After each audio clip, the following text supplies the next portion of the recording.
Good morning everyone. माझं नाव प्रांजली किरण बडदे. आज आपण पायथॉन मधला डिक्शनरी हा डेटा टाइप बघणार आहोत. तर what is dictionary? The dictionary is data type in Python. Python dictionary is use to store data in key value pair format. Dictionary मध्ये तुम्ही डेटा जो आहे तुमचा तो की व्हॅल्यू पेअर फॉर्मॅट मध्ये स्टोअर करू शकता. त्यानंतर it is the mutable data structure. Dictionary हा आपला म्युटेबल डेटा स्ट्रक्चर आहे जो की आपण change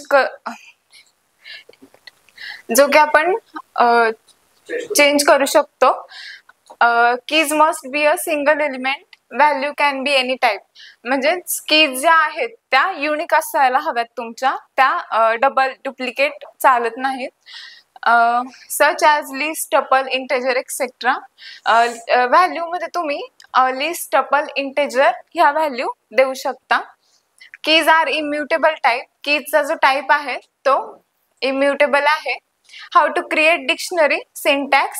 dict is equals to curly bracket key colon value.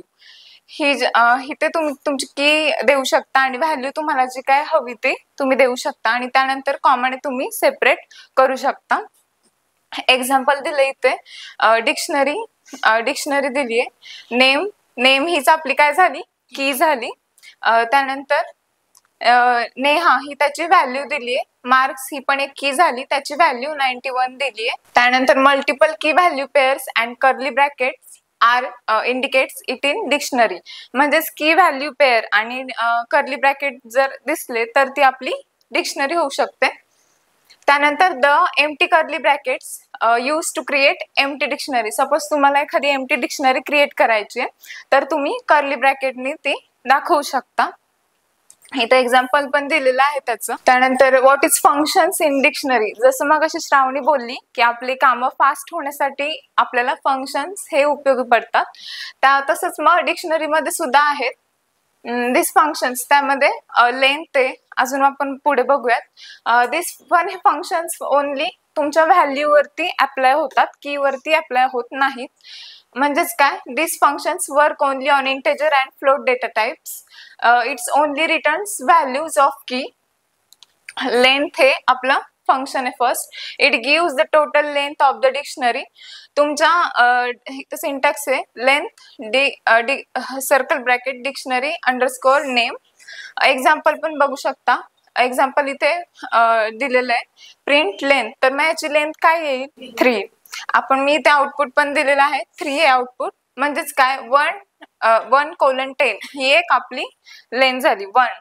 आणि त्यानंतर ही सेकंड आणि ही थर्ड. त्यानंतर मीन हे फंक्शन कशावर काम करतं सांगू शकता? मिनिमम एलिमेंट साठी. बरोबर.